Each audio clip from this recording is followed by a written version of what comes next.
তিন বেলা পেট ভরে ভাত খাওয়ার কোনো দরকার নাই, এক বেলা খাবো। তারপরে এক বেলা খাইয়ে যে জায়গায় বসে থাকবো ওই জায়গায় অন্য মানুষ আমার দেখে জানি ভয় পায়। আমার সাথে বেদবি করা বা আমার সাথে উচ্চস্বরে কথা বলতে গেলেও জানি তিনবার ভাবে। এটাই হলো আসল কথা। এবার মূল কথায় আসি।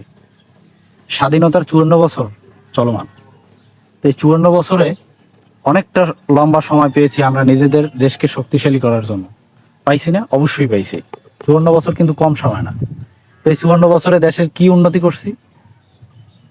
উন্নতি করছি সেটা আমরা ভালো করেই জানি। যে মায়ানমারের মতো দেশ আমাদেরকে হুমকি দেয়। আর দেখেন এবার 71-এ স্বাধীনতাটা পাইছিলাম শুধুমাত্র এই দেশ কাদা আর ওই জঙ্গল আর ওদের খাল বেরিয়েছিল যার কারণে। কারণ 1400 কিলোমিটার দূর দিয়ে আসিয়া এই জায়গায় এসে বেশি সুবিধা করতে পারে না, যার কারণেই স্বাধীনতাটা পাইছিলাম। কারণ ওরা এই জায়গায় এসে তো এরকম মারতে পারে না, তখন মিসাইল ছিল না, পারমাণবিক ছিল না। ওই সময় যদি থাকতো তাইলে দুলের লগে মিলেই দিত। পাকিস্তান এখন বর্তমানে যে শক্তিধর দেশ, তাতে এদেশে ফুদি উড়ে দিত, লাগে উড়ে দিত। তো সেই পাকিস্তান এখন কোথায় আর বাংলাদেশ কোথায়? আমরা এই 54 বছরে তো পারতাম কয়টা মিসাইল কিনতে, মিসাইল বানাইতে, কয়টা যুদ্ধ বিমান কিনতে পারমাণবিকের দিকে। উত্তর কোরিয়ায় তো এখনো মানুষ না খাইয়ে থাকে, তাহলে এরা তো পারমাণবিক বানাই বই রয়েছে। এগুলোকে কথা, যুক্তরাষ্ট্র পর্যন্ত তাগুলোকে কথা কইতে সাহস পায় না। আর অথচ মায়ানমারের মতো দেশ বাংলাদেশের হুমকি দেয়। আজকে যদি আমরা যুদ্ধক্ষেত্রে শক্তিশালী থাকতাম তাহলে তো আমাগরের ওই সীমান্তে আমাগরে মারা হইতো না, 2 দিন পর পর হুমকি দেওয়া হইতো না, দখল করিয়ে ফেলাবো, উল্টেই ফেলাবো, চিট করে ফেলাবো, তাই না?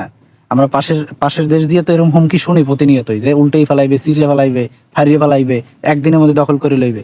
তো এই 54 বছরে যদি আমরা ডেভেলপ করতে পারতাম আমাদের প্রতিরক্ষা ব্যবস্থাটা, 3 বেলা খাওয়ার দরকার নাই তো ভাই। আমি 3 বেলা যদি লাতি গুঁতে খাইয়া, মানুষের লাতি গুঁতে খাইয়ে যদি 3 বেলা পেট ভরে খাই, ওটা তো খাওয়া কয় না। ও কুত্তায় তো 3 বেলা খায় লাতি গুঁতে খাইয়া। আমি এক বেলা খাই থাকবো, এক বেলা, কিন্তু আমারে মানুষ ভয় পাইতে হইবে। আমারে হুমকি দামকি দেওয়ার আগে ভয় পাইতে 10 বার চিন্তা করবে, ওরে হুমকি দিলে কি অবস্থা হইবে। আজ দেখেন পাকিস্তান ভারতের মধ্যে একজন আরেকজনের হামলা করছে, আরেকজন পাল্টা হামলা করে দিয়েছে, হ্যাঁ ব্যাপক ক্ষতি করে দিয়েছে। আমাগর যদি ওইরকম একটা যুদ্ধ লাগতে তো সময় লাগে না, তো তখন আমাদের অবস্থা কি হবে বলেন?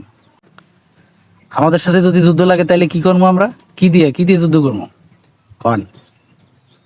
ওই যে পার্টি দিয়া, রাজনৈতিক দল দিয়া, নাকি ওই যে কলেজ স্কুল মাদ্রাসার সভাপতি, সহসভাপতি, যুগ্ম সাধারণ সম্পাদক দিয়া, নাকি স্বাধীনতার চেতনা দিয়া?